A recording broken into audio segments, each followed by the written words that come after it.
Hello, my gentle and of course very modern apes. Are you feeling a little bit of deja vu? This is a re-edited video. To make a long story short, I made a video titled The Mud Problem, which is this issue that completely precludes young Earth creationism as a potential model for the state of the world. And in it, I went over a paper that was published in a young Earth creationist journal, yes, they exist, by Scott Dunn. I characterized Scott Dunn as a young Earth creationist because he wrote a paper that ended up being published in a young Earth creationist journal, not the Answers in Genesis one, but I erroneously assumed that the journal that he did publish in actually had the same statement of faith that you have to sign to publish in the ARJ, and so I was like, he published in it, he must be a young Earth creationist, but he is not. And he told me so himself. Scott Dunn is a practicing civil engineer who published that scientific paper in order to inform those in the young Earth creationist community about the processes that are actually involved in the consolidation of clay and the challenges that it provides to their rapid rock formation hypothesis. Calling someone a young Earth creationist or a creationist generally when they are not one can actually be kind of harmful to their career, which is why I pulled the video. I really should have known because the paper that he published in the Creationist Journal is extremely well written and very candid. When you're a decent-sized YouTuber, that kind of thing gets scrutinized a little bit more than the average person, but that doesn't mean that it isn't my responsibility to still stay on top of things. Point there being, if you see something that you feel I've gotten incorrect, shoot me an email about it. I do answer all emails, although I'm always late. You're gonna get a response from me like a month after you send it, but I do always get back to people. And if it's a big enough deal, I'll pull the video and re-edit it. And if it's not that big of a deal, if it's like a minor thing, I'll pin a comment underneath it. Anyways, this is a relatively unchanged version of the video that most of you have already seen. Let's get to it. On this channel, I spend a significant portion of my time showing why young Earth creationism, this evangelical belief that the Earth was created more or less in its present state roughly 6,000 years ago, and that all of modern biodiversity is the result of hyper-evolution and a global flood. Well, I spend a lot of time explaining why that entire idea, that model, if you will, isn't just not currently possible given present data, but is actually precluded by those data. Fighting against young Earth creationism, and to a lesser extent creationism generally, in this year of our Lord 2024, well, why would someone do that? Those of you who are new might be wondering. Because someone has to. Let's just say that I have a pathological inability to leave misinformation alone, and I am tragically miswired to enjoy correcting people, no matter how goofy their takes. And those of you who aren't new, I know what you're saying right about now as well. You are a powerhouse mama. You're a woman that squashes the patriarchy and then says, hey, buy me a martini. Put the boss in girl boss ass mother queen boss ass mother powerhouse. Thank you, please.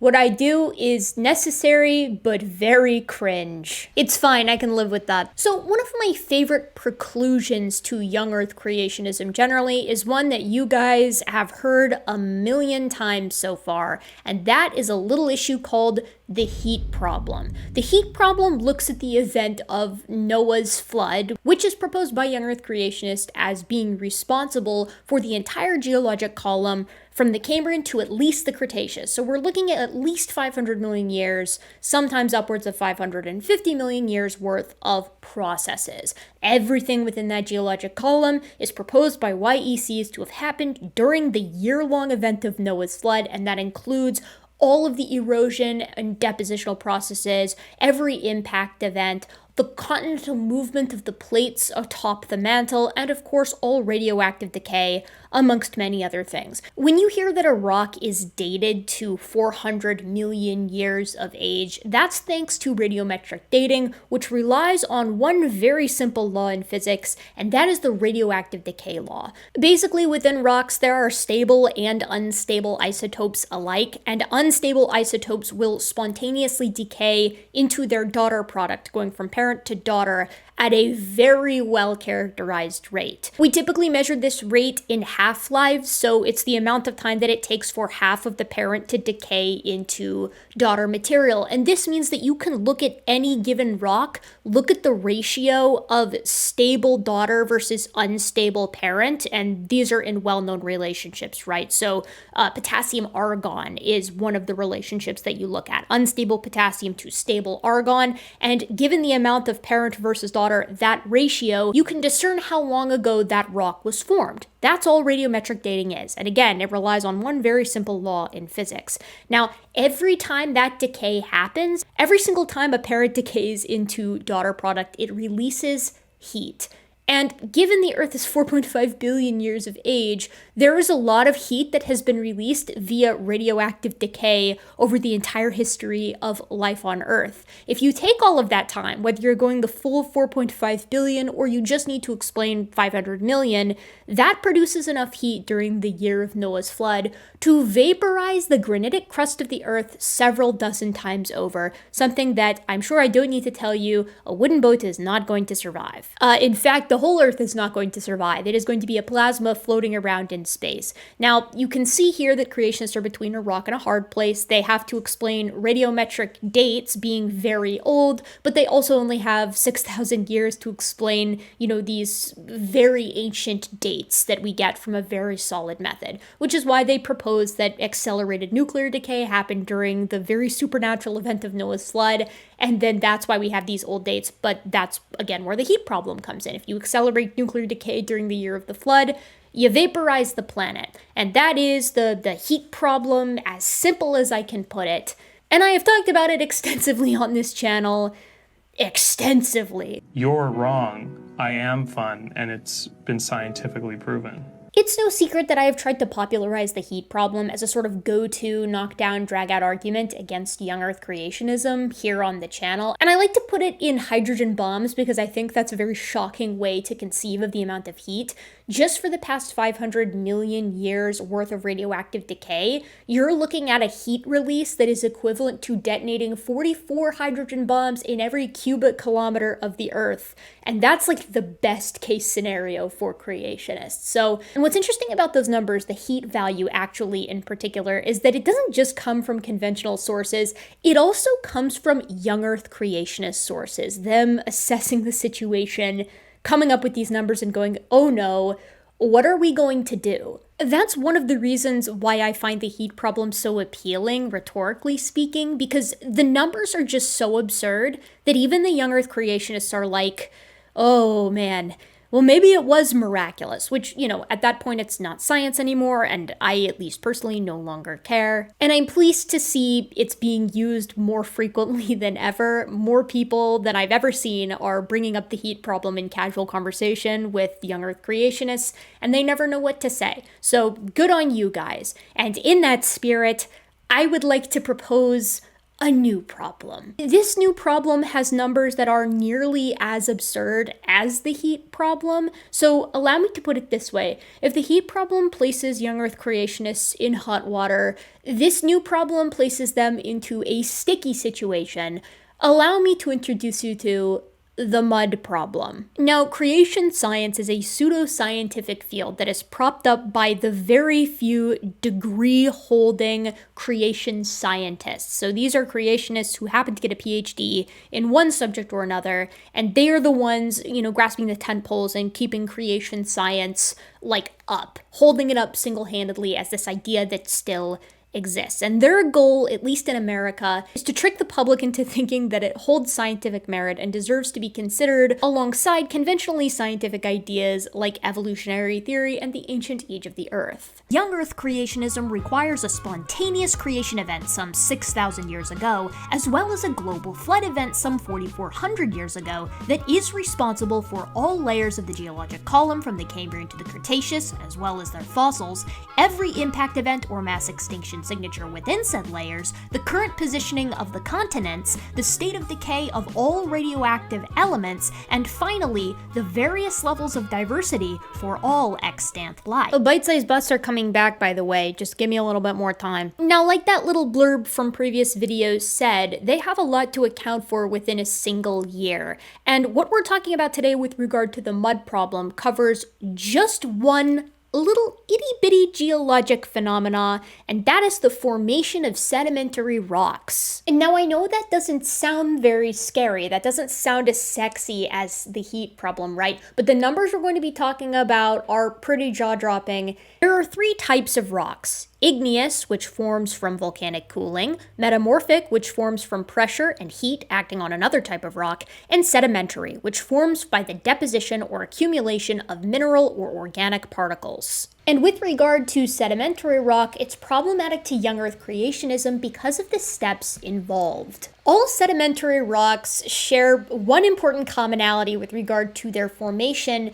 and that's water. Oh good, you might be thinking if you're a young Earth creationist, we have plenty of that in the form of a global flood. You must be new here. Sedimentary rock requires weathering, erosion, and lithification. And lithification, the process of turning sediment into sedimentary rock, requires 3 steps as well: deposition, compaction, and cementation. Suppose we have a cliff wall that we want to turn into sedimentary rock somewhere else. This cliff face is weathered by the wind, its smaller particles tumbling into a nearby stream where they are transported to a new location. Let's say the bank of a delta. To become sedimentary rock, it needs to be laid down at the delta's bank, deposition, squeezed free of excess water, compaction, and then hardened into rock, cementation. It should come as no surprise to you intuitively that this process takes a lot of time. You don't visit a muddy riverbank one day and come back the following week to solid stone. Accumulating sediment takes time, squeezing the water out takes time, and hardening into rock takes time. This is extremely well understood due to the role that these processes take in our modern industry, a fact that is pointed out by many young Earth creationists. Now, I'm sure right off the bat that you, my gentle and modern viewer, see the problem here. Young Earth creationists have a rainstorm that lasts 40 days and 40 nights, and then they have 4,400 years, that's 4,400 years, to turn that ooey, gooey, muddy, sloppy mess into the entire geologic column, which is solid stone. You know, I was actually thinking about it over the past week,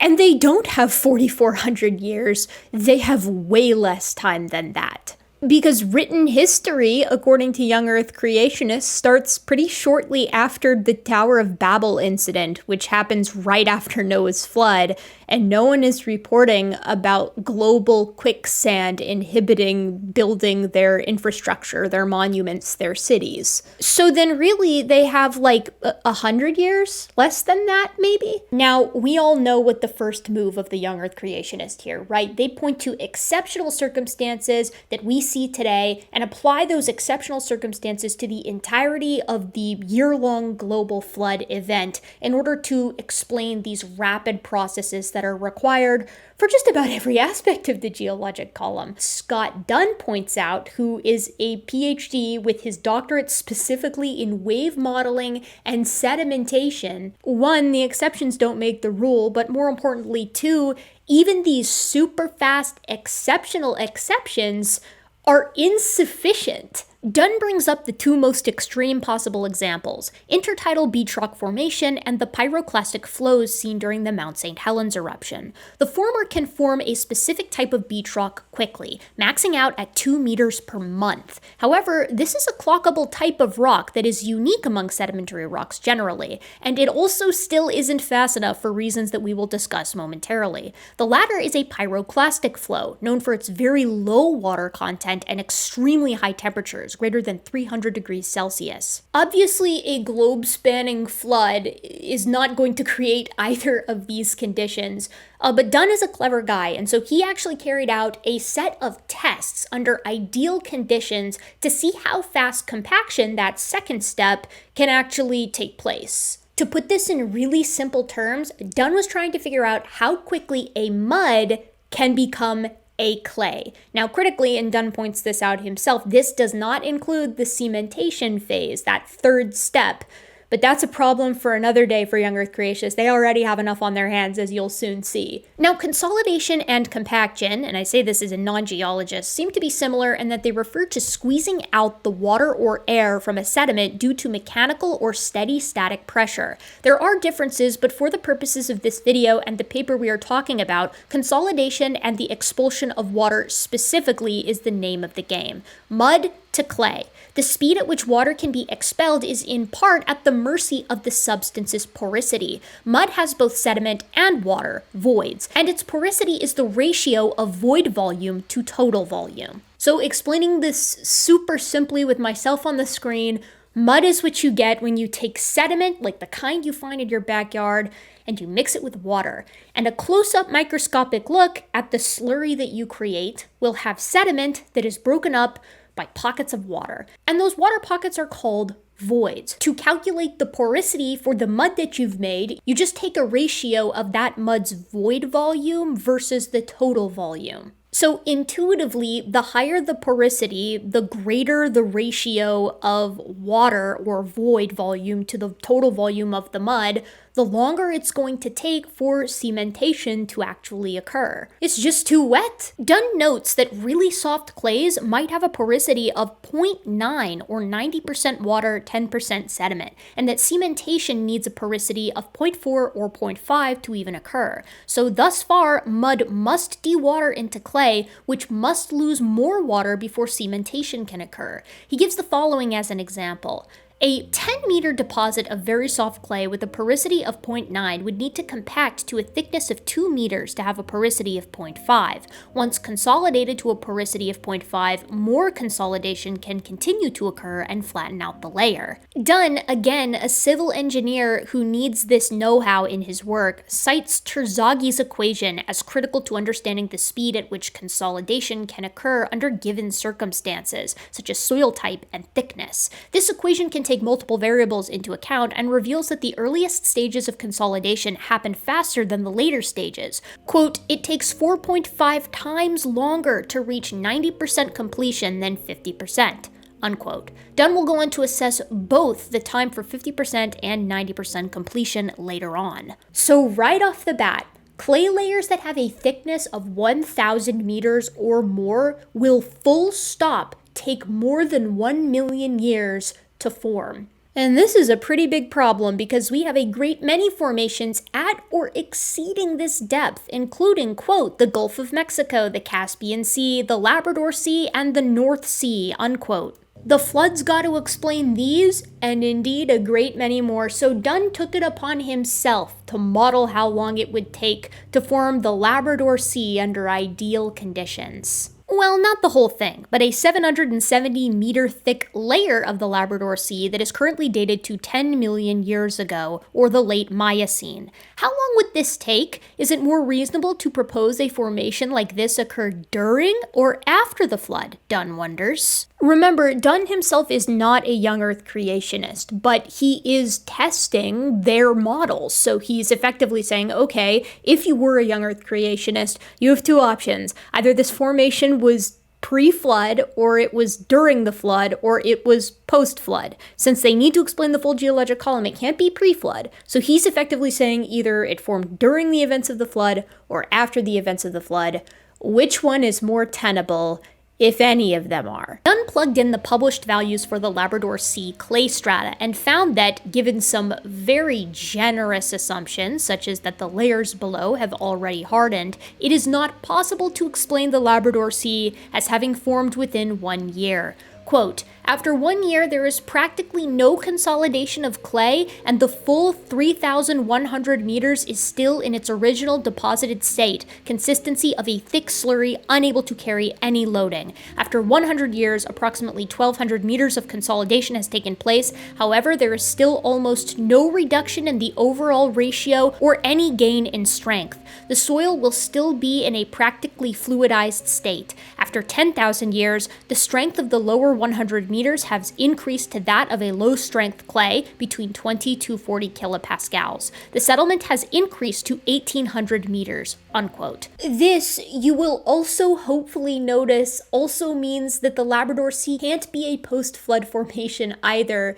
because it's not finished consolidating in 10,000 years, which is a little bit longer than 4,400. But Dunn takes it a step further. He tests his results against conventional timeframes, and he finds that they corroborate one another. I'm going to touch on this a little bit later, but I am shocked that the journal here, again, a young Earth creationist journal, published Dunn's findings at all, given the implications here. So you can't explain just a section of the Labrador Sea using any type of creationist time frame, or young Earth creationist time frame, I should say. It can't form during the flood, and it can't form post-flood, and on top of that, it meets conventional expectations to a T. I'm going to echo Scott Dunn's sentiment here. Credit where credit is due. They did publish it. That's a whole lot better than some creationist journals who, for instance, require you to be a young Earth creationist and sign a statement of faith before publishing there. You know, and I'm not judging you, but I'm just saying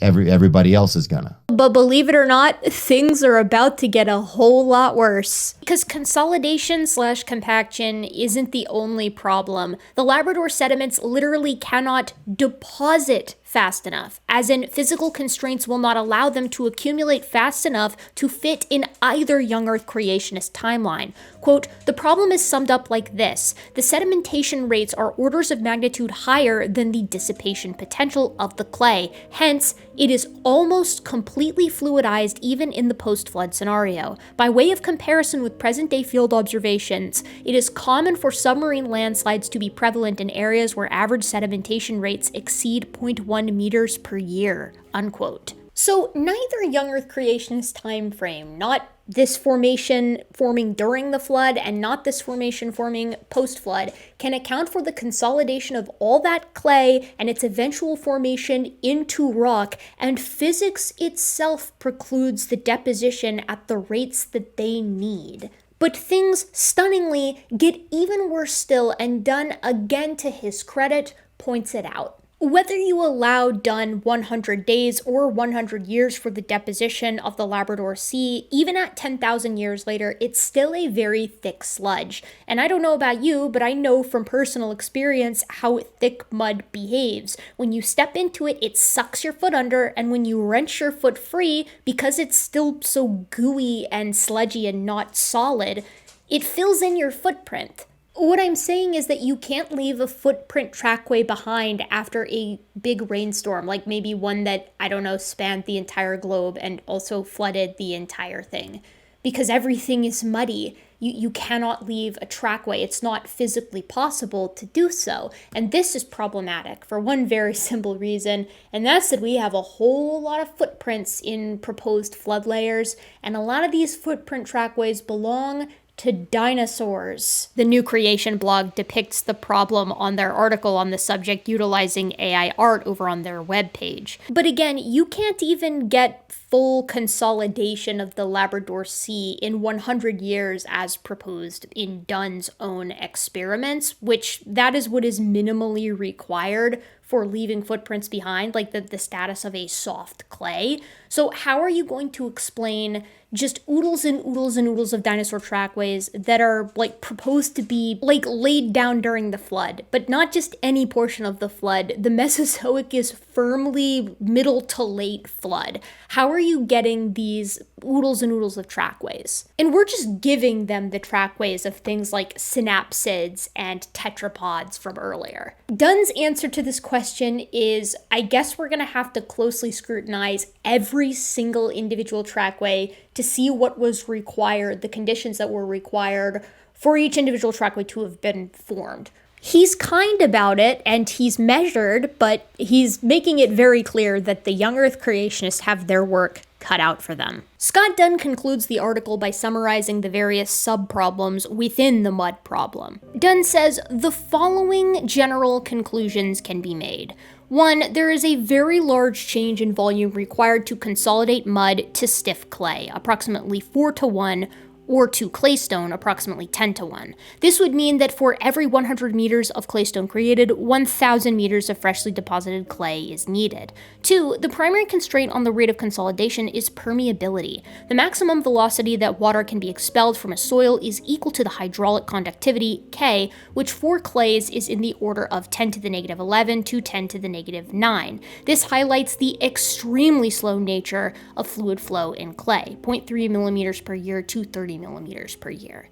3, basic soil mechanics shows that consolidation times for 1,000 meter thick clay layers are in the order of millions of years. And 4, if deposition rates in clay exceed approximately 0.1 meters per year, a high degree of overpressure will form, leading to geotechnical instability such as submarine landslides or even complete fluidization of the soil. The rates proposed in both flood models, average sedimentation rate of 10 meters per day, and post-flood models, average sedimentation rate of 10 meters per year, are between 100 to 1 million times higher than the physical limit. Even allowing for uncertainty in the geotechnical parameters and the assumptions regarding one-dimensional vertical flow, it is difficult to see how the consolidation of clay, as understood by present-day geotechnical engineering formulations, can accommodate the rapid deposition and consolidation of clay within young Earth timeframes, whether that be during the flood or post-flood.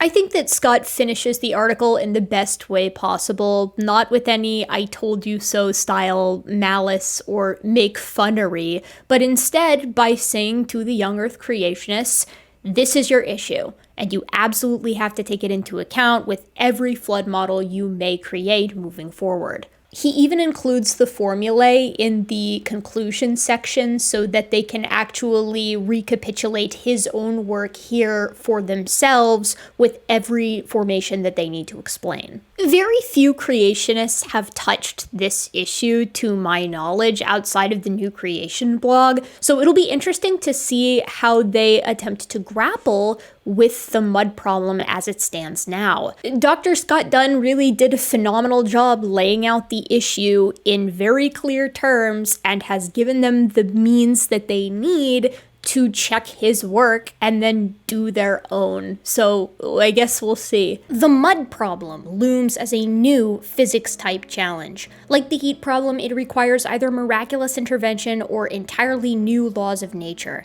I think it is especially important as a preclusion to young Earth creationism because it doesn't just work in tandem with the heat problem as a you literally must break physics to make your global flood and your young Earth work, but physics must break in a completely different way. With the heat problem, the issue is nuclear decay. Here, it is much more Newtonian. And the killer part, the same physics that revealed the depths of this problem corroborated conventional timescales. The Labrador Sea was radiometrically dated to be 9 to 10 million years of age, and Dunn's deposition rates here agree with this. Two completely different means by which to glean an age converging again on an ancient Earth. As always, I think they should just cut their losses and say that the entire flood is miraculous, but of course the issue that they run into there is significantly more theological, because it means God has just designed the entirety of the geologic column to scream a reality that does not match his own. Times like these, you gotta remember Romans 1:20. The creation shouldn't rally against the creator, I don't think. But young Earth creationists are gonna do what they're gonna do, so I wait with bated breath to see how they pivot on this one. We'll see how the YouTube creationists tackle it as well. It's bound to be a good time. In the meantime, my gentle and of course very modern apes, if you like what I do, please consider supporting me and the channel in the free way, which is of course liking, commenting, and subscribing. Obviously, I hope this is of no massive inconvenience, and if you can't think of anything to comment, just tell me your favorite preclusionary argument to young Earth creationism. And if you want to support the channel in more financial ways, you can of course become a patron. Patrons get their names at the end of every video, and they sometimes get early access to videos, although again, it depends on how on top of things I am. And so from the bottom of my gentle and of course very modern heart, I want to thank you for being such a curious primate, and I can't wait to see you next time.